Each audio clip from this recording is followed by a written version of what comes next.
सुखराम जी महाराज की अंडे वाणी है। हीन लक्ष्य का अंग चल रहा है। महाराज फरमा रहे हैं कि अपने अंदर जब तक ऐसे हीन लक्षणों का खोटे लक्षणों का समावेश रहता है तब तक पूर्णता की स्थिति तक नहीं पहुंच पाते। तो इन लक्षणों की पहचान करके और अपने को इन लक्षणों से बाहर आने का उपाय करना चाहिए। और इसका उपाय एक ही है, दूसरा और कुछ है नहीं। प्रेम के भाव के साथ हरि के नाम का सुमरण, राम जी के नाम का सुमरण जितना ज़्यादा बनता जाएगा उतने उतने ये हीन लक्षण, अंग लक्षण जितने भी खोटे हैं, खराब है, वो सब निकलते जाएंगे और अच्छे अंग लक्षणों का समावेश हो जाएगा। राम जी के नाम में शक्ति है, नाम से निज नाम में शक्ति है कि साँच, शील, दया और संतोष, इन चारों अच्छे अंग लक्षणों का समावेश स्वतः ही नाम के साथ हो जाता है। नाम के अंदर पराक्रम है, गुण है, ऐसा नाम की ऐसी महिमा है कि ये सारे अंग लक्षण स्वतः ही प्रकट हो जाते हैं। एक भी अंग लक्षणों को लाने की आवश्यकता नहीं पड़ती है, सब कुछ नाम के साथ स्वतः आते हैं। और जो खोटे अंग लक्षण हैं वो सब स्वतः ही बाहर चले जाते हैं। काम है, क्रोध है, लोभ है, मोह है, अहंकार है, ये सब स्वतः ही, जैसे ही नाम महाराज का प्रवेश हुआ घट के भीतर, ऐसे आनंद की अनुभूति हुई और महारस प्राप्त हुआ, तो ये सब के सब अंग लक्षण जो है चले जाएंगे, खोटे जितने भी हैं। तो उन सब खोटे अंग लक्षणों का महाराज ने वर्णन करके बताया कि अपने को इनकी पहचान तो होनी चाहिए। जब तक पहचान नहीं होवे तब तक ये अपने अंदर बने रहते हैं और अपन इनको पोषित करते रहते हैं। तो इनकी पहचान हो जाएगी अपने को, तो अपन इनका नए क्रियमान कर्मों को बांधने के प्रति थोड़े सतर्क रहेंगे, सावधान रहेंगे कि ये अंग लक्षण कहीं अपने अंदर आ तो नहीं गए और इनकी वजह से अपने नए क्रियमान कर्म कोई बंद तो नहीं रहे। इन सब बातों का ध्यान रखने के लिए, चेताने के लिए महाराज सारे अंग लक्षणों का वर्णन करके बता रहे हैं। महाराज फरमाने, परणी छोड़े ढेड़ ढेड़ मर जादन माने, मिलिया मन खा जाए ढेड़ मुख कड़वी ठाणे। और कौन कौन है हीन लक्ष्य, खोटे अंग लक्षण, जो अपनी परणी हुई स्त्री को छोड़ देते हैं और मर्यादा को नहीं मानते हैं, वो भी हीन लक्ष्य है, खोटा लक्षण है। और मिलिया मिनख जाए डेढ़ मुख कड़वी ठाणे, कोई मनुष्य आकर मिलता है तो उनसे कड़वी बात करता है, निष्ठ बात करता है, गाली गलौज करता है, जो बात नहीं करनी चाहिए ऐसी बात करता है। तो महाराज हमारे ये अच्छा अंग लक्षण नहीं है। कोई भी मिले तो बड़े आदर के साथ, सत्कार के साथ, अच्छे भाव के साथ, प्रेम के भाव के साथ, परमात्मा समझकर उनके साथ व्यवहार करें, उनके साथ बातचीत करें। कोई भी मिले तो प्रेम के साथ, ऐसा नहीं कि कोई मिल रहा है आकर तो कड़वी बात बोल रहे हैं। राम ने कहे मुख ढेड़ ढेड़ आडो बहु सीखे, पीतर भूत आराध ढेड़ सो घर घर भी के। और महाराज फरमा रहे हैं कि ये अंग लक्षण भी अपने अंदर नहीं होने चाहिए कि राम ने कहे मुख ढेड़, अपने मुख से राम नाम का सुमरण नहीं करे तो वो भी हीन लक्ष्य है। ऐसा सरल नाम है जिसमें कुछ लग ही नहीं रहा आपका, एक पैसा भी खर्च हो रहा है क्या राम राम कहने में? एक भी पैसा खर्च नहीं होता, फिर भी राम राम नहीं लेते। अरे भाई, अन्य साधन करोगे तो उसके अंदर कुछ ना कुछ तो खर्च होगा, जब करोगे तब करोगे, और कोई बाहर की करनी करोगे, क्रिया करोगे तो उसमें कुछ ना कुछ तो क्रिया के अंदर खर्च करना ही पड़ेगा। बिना खर्च किए कोई क्रिया नहीं होती। लेकिन राम राम कहने में कौन सा आपका पैसा लग रहा है और कौन सी आपकी जीभ घिस रही है, फिर भी राम राम नहीं कहते। क्यों नहीं कहते? तो राम न कहे मुख ढेड़, जो अपने मुख से राम नाम का सुमरण नहीं करे। मुखारबिंद परमात्मा ने दिया ही इसीलिए कि आप राम नाम का सुमरण करें सतत रूप से। इस मुख का सदुपयोग, सर्वोत्तम उपयोग ही वही है राम नाम के सुमरण के लिए। ऐसे राम नाम का सुमरण इस मुखारबिंद से कोई नहीं करे तो ये अच्छा अंग लक्षण नहीं है, खोटा लक्षण है। और ढेड़ आडो बो सीखे, आड़ा सीखने का मतलब क्या कि खोटी बातें सीखे, हाँ, टेढ़ी बातें सीखे, जिससे कोई भला नहीं होता, जिससे किसी का बुरा हो, ऐसी बातें सीखे। हाँ, सबके भले की बात सीखता है तो अच्छी बात है, लेकिन आड़ी बातें सीखता है जिससे किसी का कल्याण नहीं होता, जिससे हानि ही होती है। जिसको सीखने से किसी का अनिष्ट होता है, ऐसी बात नहीं सीखनी चाहिए। ऐसा ज्ञान भी किस काम का जो किसी का नुकसान करे। तो ढेड आडो बहु सीखे, पितर भूत आराध ढेड सो गरगर भी के। और महाराज हमारे पितरों की भूतों की आराधना करता हुआ नीच गरगर भिक्षा मांगता है अपनी स्वार्थ पूर्ति के लिए, अपने शरीर संसार के सुखों के लिए, त्रिलोकी में फल प्राप्ति के लिए। इस प्रकार से सुख प्राप्ति की इच्छा करता है, भूतों को बुला लेता है और उनसे ऐसी सुख की कामना करता है। तो महाराज हमारे वो आपको 3 लोकों में थोड़ा बहुत क्षणिक सुख तो दे देंगे, लेकिन अंत काल के अंदर कोई संगी नहीं, कोई सहायक नहीं, कोई रक्षा कर सकते नहीं, क्योंकि स्वयं भी मोक्ष को प्राप्त नहीं हुए तो कैसे मोक्ष को प्राप्त कराएंगे। तो किसका शरणा लेना चाहिए? केवली भगवंतों का, जो स्वयं मोक्ष की प्राप्ति किए हैं। ऐसे ज्ञान को धारण करना चाहिए और ऐसे ज्ञान को धारण करके राम जी का शरणा लेना चाहिए। पूरा गुरु मिलिया सांची सूझ पाई, रटो राम नामा आछी बिरिया आई। जब पूरे गुरु मिलते हैं, पहुँचे हुए संत मिलते हैं, केवली भगवंत मिलते हैं, तो ऐसा ज्ञान बख्शिश करते हैं कि भाई आप तो केवल और केवल राम नाम का सुमरण करो, इसमें सब कुछ सज जाएगा, कुछ भी अलग अलग करने की आवश्यकता नहीं रह जाएंगी। और अंतकाल के समय राम जी ही रक्षक है, राम जी ही सैन है, और कोई रक्षा कर नहीं सकता, और कोई बचा नहीं सकता। घर का पर का उबा देखे, नहीं किसी को सहारो रे, हारो रे कोई हारो रे, संसार कर्म सो हारो रे। किसी का जोर नहीं चलता काल के आगे, मृत्यु के आगे किसी का जोर नहीं चलता, सब उबे देखते हैं, चाहे घर के हों चाहे पराए हों, कोई भी हों। लेकिन जिसने राम नाम का सुमरण कर लिया तो जम माने मर्जाद चाल पासे नहीं आवे, दूरा सुडंदोत साध का दर्शन चाहे। जमराज भी मर्यादा मानता है और चलकर पास नहीं आता है। परमात्मा के पार्षद लेकर आते हैं, अमर विमान में लेकर जाते हैं। जमराज उसे कष्ट भुगताने के लिए, पाप पुण्यों के न्याय के लिए नहीं लेकर जाएगा, क्योंकि वो साधक जिसने राम नाम का सुमरण कर लिया, वो सारे कर्मों को काट लिया, तो फिर धर्मराय की अदालत में उसे पेश होने का आवश्यकता नहीं। जिसके पाप पुण्य बाकी रहते हैं, जिसके कर्म बाकी रहते हैं, उन्हें ही धर्मराय लेने आता है। अब जब उसने नो ड्यू सर्टिफिकेट दे दिया, एनओसी दे दी, तो फिर क्या काम उसका? उसकी तरफ जाने का क्या काम? उसकी तरफ से कोई ऑब्जेक्शन नहीं है। अब उसकी तरफ से आप मुक्त हो। कर्म कोई बाकी रहा तो उसकी अधिकार क्षेत्र में है, और सारे कर्म भजन की अग्नि में जलाकर काट दिए, तो उसकी तरफ से खाते में कोई बकाया नहीं है, न पाप बकाया है और न पुण्य।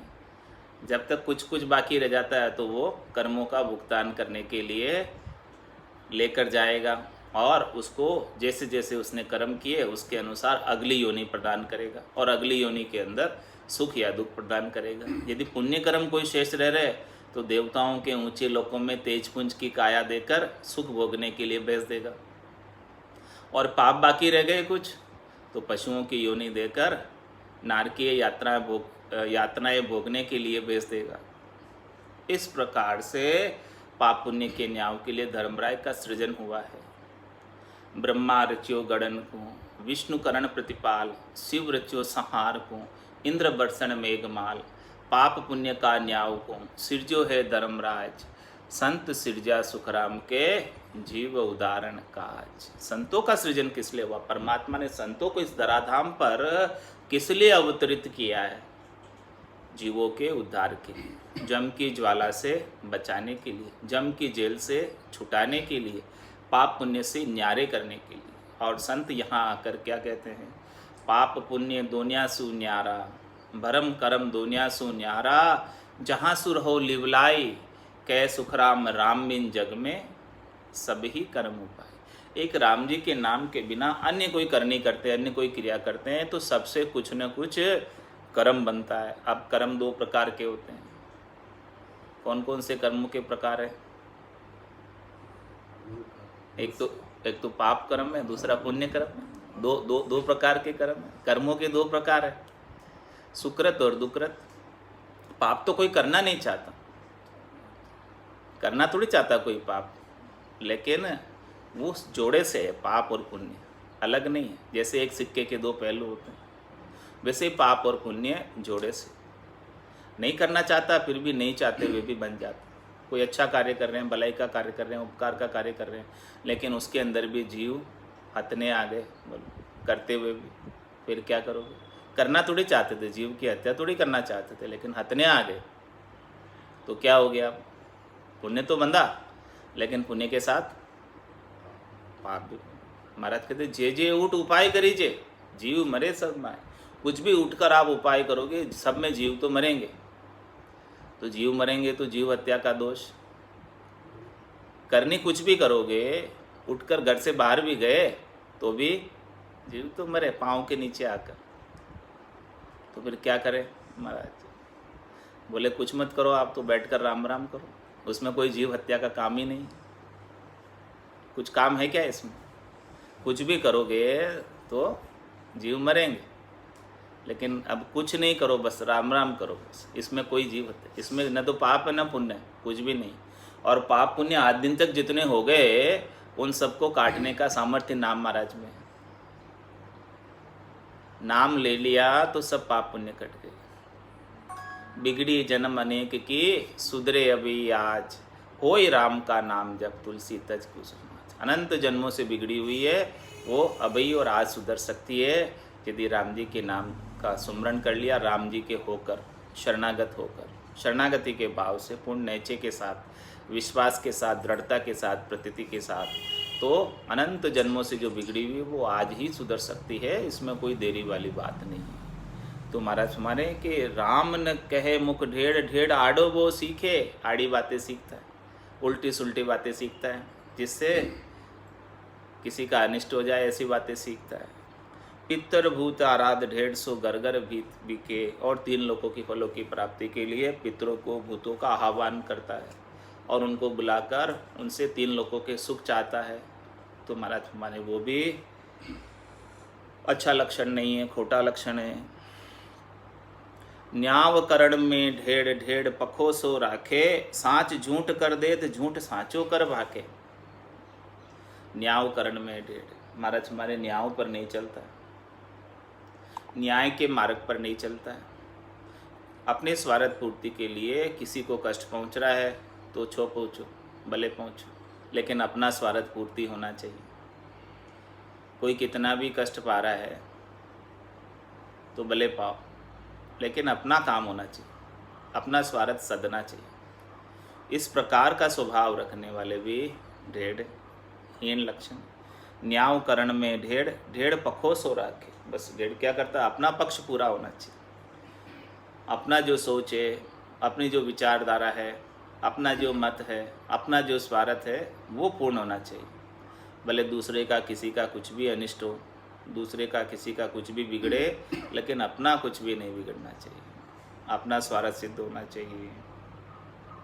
तो न्याव करण में ढेड़, ढेड़ पको सो राके। साँच झूठ कर दे तो झूठ साँचो कर पाके। जो हाँच झूठ करता है, साँच झूठ करता है, झूठ को साँच कह देता है और साँच को झूठ कह देता है। किस लिए?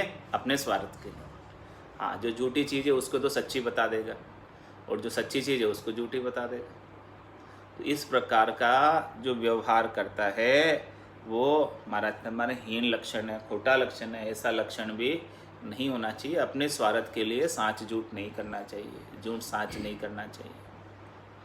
जो है वही सत्य सत्य है रहेगा, झूठ झूठ रहेगा। झूठ कभी सत्य नहीं हो सकता और सत्य कभी झूठ नहीं हो सकता, लेकिन अपने स्वार्थ के लिए उसको ऐसा पलट देते हैं।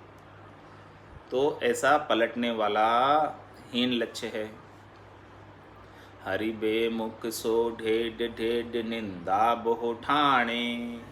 चुगली करे सो ढेड, ढेड सो आन बखाणे।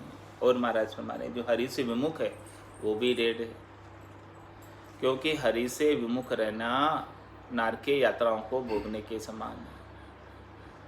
जितने भी कर्म हैं, अनंत जन्मों के संचित कर्म हैं, वो सब संचित कर्म यदि एक बार राम जी के सन्मुख हो जाए तो सब कट जाए। सन्मुख होय जीव मोय जबहि, जन्म कोटियद नासई तभी। करोड़ों जन्मों के पाप हैं, एक दो जन्मों के पाप नहीं, करोड़ों जन्मों के कर्म हैं। अब वो कैसे कटेंगे? हाँ, राम जी के सन्मुख हो जाए। राम जी के सन्मुख होने का क्या तात्पर्य? उनके शरणागत हो जाएं। शरणागत होने का क्या तात्पर्य? कि उनके नाम का सिमरण अपनी जिह्वा से सतत रूप से होता रहे। शरणों तको भजन में राता, बेक पेरिया नाएंगे। केवल कपड़े रंगा कर पहन लेने से किसी मत विशेष के, पंथ विशेष के, संप्रदाय विशेष के शरणा नहीं हो जाता है, उसे भगत नहीं हो जाते हैं। भगत तो वही है, शरणागत तो वही है। राम जी से स्नेह सच्चा उसी ने किया है जिसकी जिह्वा से हमेशा राम नाम का उच्चारण होता रहता है। तो इस प्रकार से महाराज हमारे कि जब जीव सन्मुख हो जाता है तो उसके करोड़ों जन्मों के अग पाप भी नष्ट हो जाते हैं। तो हरि बेमुख सो ढेड़, इस प्रकार से हरि के सन्मुख नहीं होता है, राम नाम का सुमरण नहीं करता है, तो वो महाराज फरमा रहे हैं हीन लक्षण है। और ढेड़ निंदा बो ठाणे, और जो निंदा करता है, जिनका स्वभाव ही निंदा करना हो गया, जिनकी दृष्टि में ही दोष दिखते हैं, दोष दृष्टि, गुण दृष्टि नहीं, वो दोष के ग्राहक हैं, गुण के ग्राहक नहीं हैं। जो जिनके गट के भीतर दोष दृष्टि होती है वो महाराज हमारे हीन लक्षण है, खोटा लक्षण है। ऐसी दोष दृष्टि नहीं होनी चाहिए अपने अंदर। दोष दृष्टि है तो क्या हाथ लगेंगे? दोष ही हाथ लगेंगे।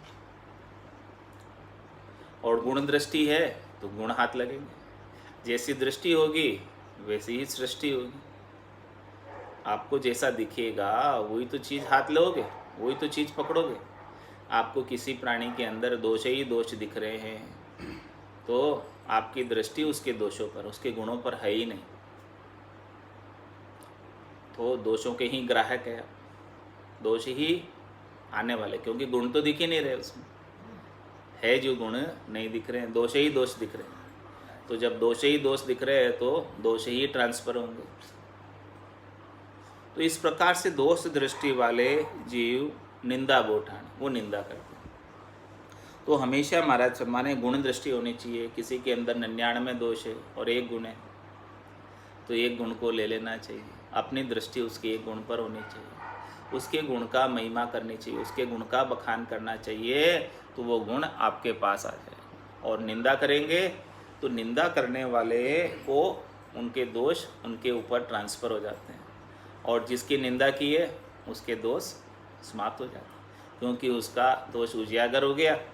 अब उसको पता चल गया देखो मेरे में दोष है, इस दोष की वजह से मेरी निंदा हो रही है, तो वो निंदा करने वाले पर उसके दोष आ जाते हैं, और जिसकी निंदा हुई है उसके दोष समाप्त हो जाते हैं। तो क्या करें अपने को? तो निंदक नीरे राखिए, आंगन कुटी छिवाए, बिन साबुन बिन पानी सब मेल सफाई कर देते हैं। निंदा करने वाले अपना मेल उतार देते हैं। तो ऐसे निंदा करने वालों से अपने को द्वेष नहीं करना चाहिए।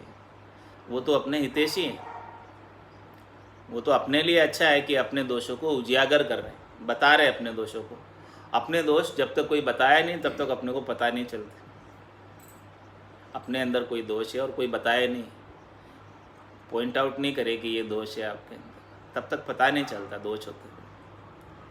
तो अपने दोष को किसी ने बता दिया तो अपने को पता चल गया, सावधान हो गए कि भाई ये दोष तो अपने में नहीं होना चाहिए। तो अपना दोष तो निकल जाएगा, उतर जाएगा, समाप्त हो जाएगा, और जिसने निंदा की है अपनी उसके ऊपर जा चढ़ेगा, क्योंकि उसको अपने अंदर ये दोष दिख रहा है। तो दोनों ही प्रकार से महाराज समझा रहे अपने को कि ढेड़ निंदा वो ठाने। ढेड़ क्या करता है? निंदा ठानता है। तो अपने को किसी की निंदा नहीं करनी, किसी में दोष नहीं देखना, दृष्टि में दोष दिखना ही नहीं चाहिए, दृष्टि में गुण ही गुण दिखना चाहिए। तो अपने अंदर उनके गुण अपने अंदर ट्रांसफ़र हो जाएंगे, आ जाएंगे, और दोष देखेंगे तो दोष आ जाएंगे। जैसे अपने को दिखेगा वही चीज़ सामने आ जाएगी, हाँ वही रिफ्लेक्ट करेगी। साधक ऐसा चाहिए जैसा सो सका, सार सार को गई ले तोता गई ला। हाँ, साधक भी ऐसा होना चाहिए। देखो सार सार प्राप्त कर ले और थोता थोता उड़ा दे। तो थोते तो क्या है? दोष है। और सार क्या है? गुण है। तो जिसके अंदर जो गुण है वो गुण ले ले, और दोष है दोष की तरफ देखो ही मत। ठीक है, दोष है तो है, अपने क्या ले, अपने को तो गुण लेने हैं उनसे। तो गुणग्राही बनना चाहिए, दोषग्राही नहीं। तो महाराज फरमा रहे हैं जो दोषग्राही है वो निंदा करते हैं, और ये निंदा करने का लक्षण जो है एटलीस्ट अपने में साधक जनों में तो नहीं होना चाहिए। सबको भगवत रूप समझकर, सबको भगवान समझकर उनके साथ व्यवहार करना चाहिए। जब तक दोष दृष्टि बनी रहती है, किसी में कोई दोष दिख रहे हैं, तब तक तो भगवत दृष्टि आई नहीं। जब लग भली बुरी सब अभ्यासे, काम क्रोध अहंकारा, तब लग भय है त्रिकुटी तत्व विचारा। क्या भय है? 84 में वापस आने का। और तब लग उरे परे नहीं पहुंचा, तब तक तो नीचे ही है, ऊपर नहीं पहुंचे। भले त्रिकुटी में तत्व का विचार करने। तो महाराज हमारे ऐसी दृष्टि, दोष दृष्टि समाप्त होनी चाहिए। तो हरि बेमुख सो ढेढ़, ढेढ़ निंदा वो ठाणे, चुगली करे सो ढेढ़। और किसी की बिना ही काम चुगली करो, जिससे अपना कुछ स्वार्थ सिद्ध नहीं होता चुगली करने से, और दूसरों का अनिष्ट करते, अपने को कोई लाभ प्राप्त नहीं होता चुगली। उसके कर्म में लिखा हुआ तो वो भी नहीं होगा। हाँ अनिष्ट भी उसका नहीं होगा, उसके कर्म में लिखा हुआ है तभी होगा। हाँ, लेकिन अपन उनके निमित्त क्यों बने? उसके अनिष्ट करने के निमित्त तो बन रहे चुगली करके। चुगली करके अपन तो उसके निमित्त बन रहे, नहीं बन रहे क्या?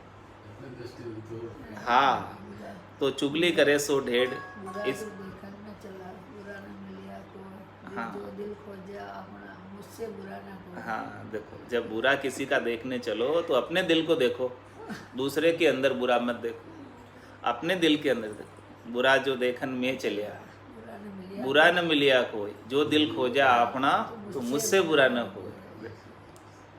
अपने दिल के अंदर खोजो कितनी बुराइयां, अपनी बुराइयों को निकालने का प्रयास करो, दूसरे के अंदर दोष दृष्टि नहीं रखो। तो हरि बेमुख सो ढेढ़, ढेढ़ निंदा वो ठाणे, चुगली करे सो ढेढ़, ढेढ़ सो आन बखाने। आन किसे कहते? शरीर संसार के सुख, वो सब आन है। उसी का बखान करता है, उसी की महिमा करता है, उसी की बात करता है, शब्द रूप रस गंध स्पर्श की बात करता है, इन्हीं सुखों के को प्राप्ति का उपाय करता है, इन्हीं का बखान, इन्हीं की महिमा, इन्हीं की प्राप्ति का उपाय। हरि के नाम के सुमरण की कोई बात ही नहीं। तो चुगली करे सो ढेढ़, ढेढ़ सो आन बखाने, सिमरत सिरजनहार ताई को मरम न पावे, पांचा के बस ढेढ़, ढेढ़ विष निस्दिन खावे। और महाराज ने खुलासा कर दिया कि सिमरत सिरजनहार ताई को मरम न पावे।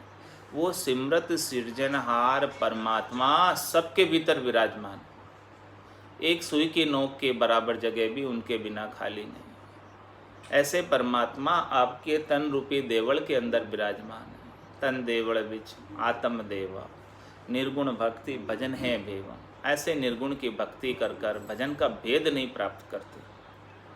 ताई को मरम न पावे, ऐसा भेद नहीं मिले कि वो परमात्मा अपने गट के भीतर ही है, तब तक वो बाहर खोजता रहता है। तो महाराज फरमा रहे हैं कि सदगुरु से जाकर भेद नहीं लेता, वो भी हीन लक्ष्य। सदगुरु से जाकर ऐसे परमात्मा का भेद ले ले कि वो परमात्मा कहीं दूर नहीं है, वो परमात्मा तेरे ही गट के भीतर है। तेरा तन का कपड़ा तेरे से दूर हो सकता है, लेकिन वो परमात्मा उससे भी ज़्यादा नज़दीक है।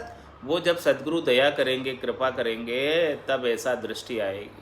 दिव्य नयन माया का कुलिया, ब्रह्म खंडित सूजे, कै सुखराम ब्रह्म का कुलिया, परम धाम जब सूझे।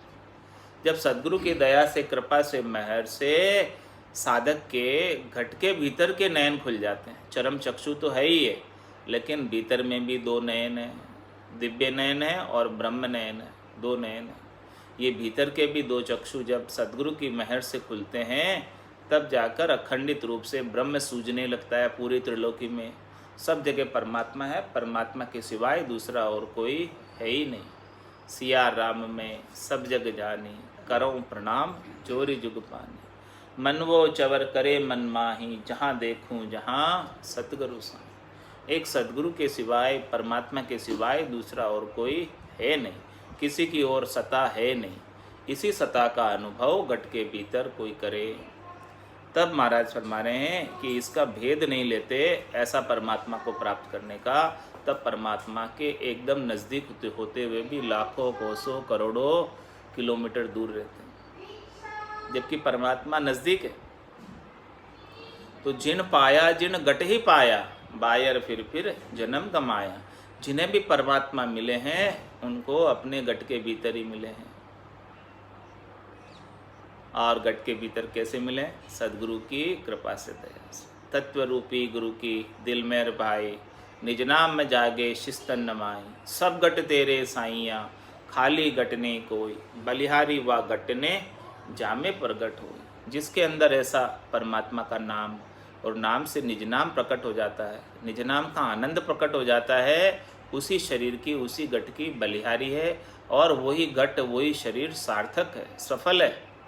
सफलता का पैमाना परमात्मा की भक्ति है। जिसने भक्ति को धारण कर लिया वो साधक जो है लाभ कमाई करके चला गया, और जिसने भक्ति नहीं की यहाँ पर आकर वो नुकसान करके चला गया श्वासा रूपी पूंजी का। सौदागर चलिया जीव सौदे, भरत खंड में आया, कहीं एक कर गया लाभ कमाई, कहीं एक मूल ठगाया। इस प्रकार से यहाँ पर सौदागर जो है सौदा करने आया, व्यापार करने आया, कमाई करने आया, अपने निज घर को छोड़कर परदेश आया। परदेश किस लिए जाते हैं? कोई कमाने के लिए जाते हैं। तो यहाँ पर आए, ये परदेश है, अपना देश नहीं है।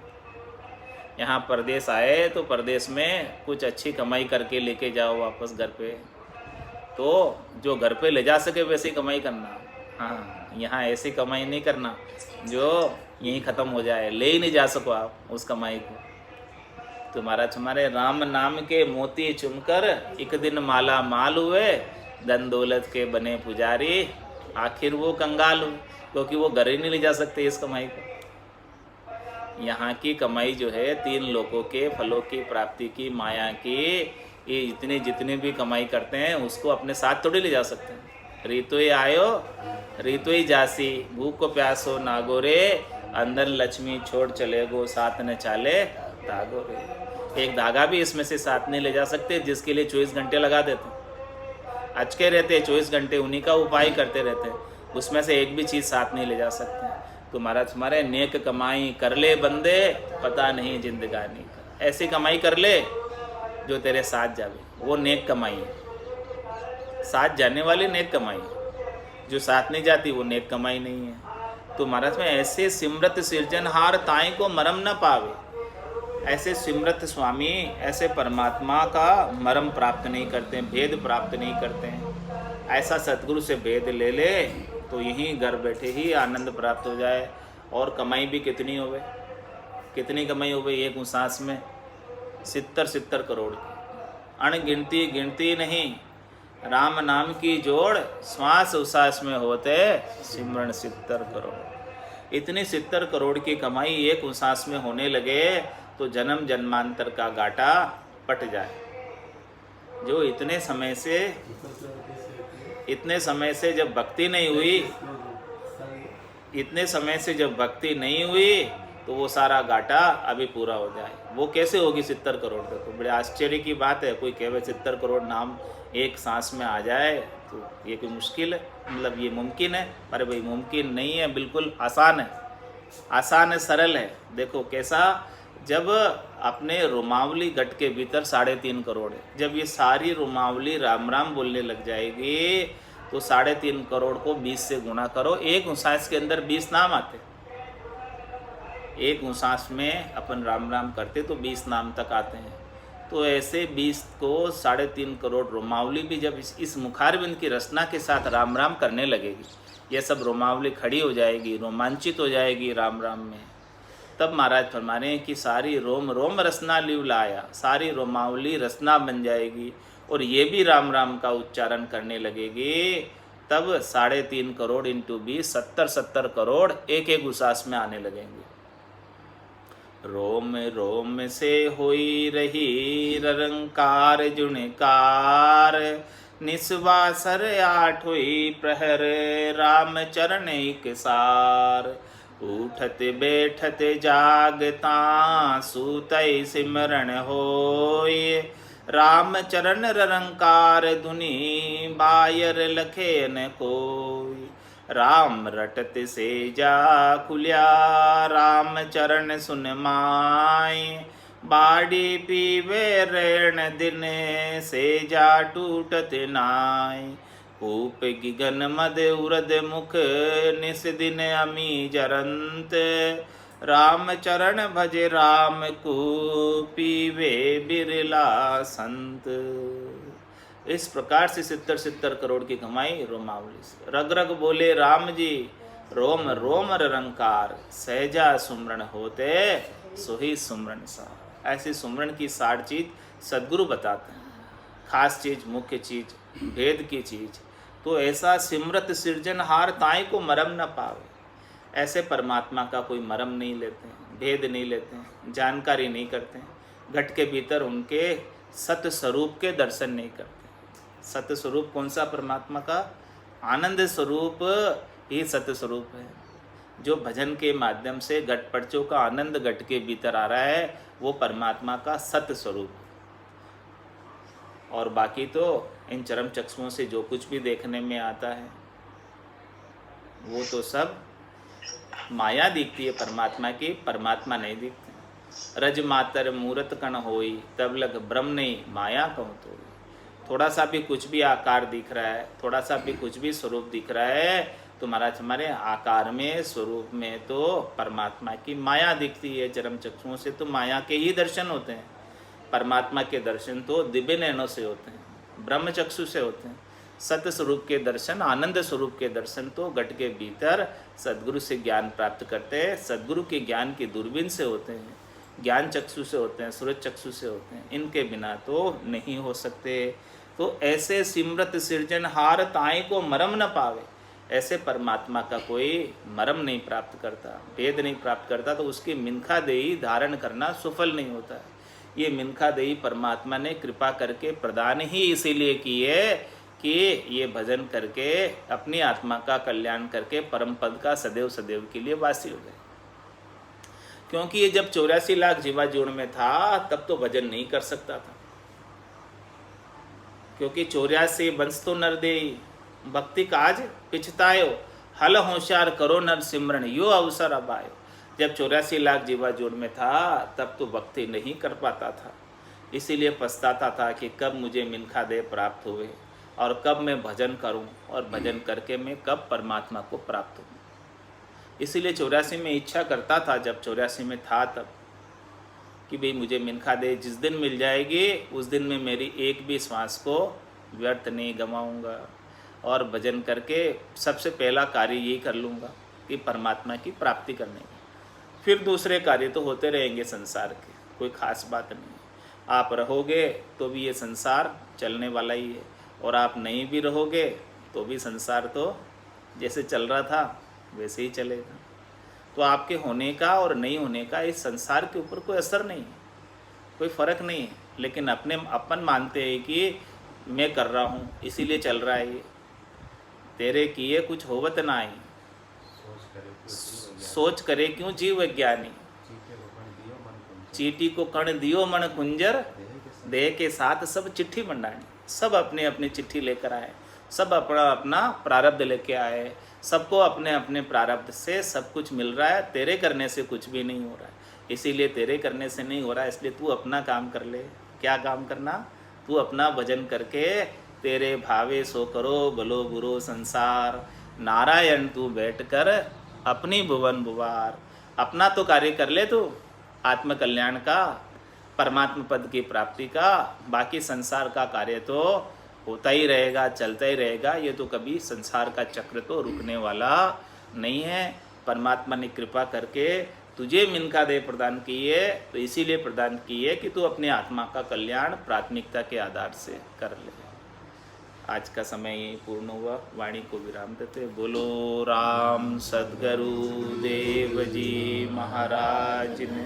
दिन्य हो परम दयाल सद्गुरु सुखराम जी महाराज ने धन्य हो अनंत श्री सद्गुरु सुखराम जी महाराज के ज्ञान सस्वरूप भगवान ने धन्य हो केवली भगवंता ने धन्य हो जीवा तारण जहाज में धन्य हो मोक्ष के मालका ने धन्य हो अनंत कोटि संताने धन्य हो राम सभा में राम राम सा राम राम सा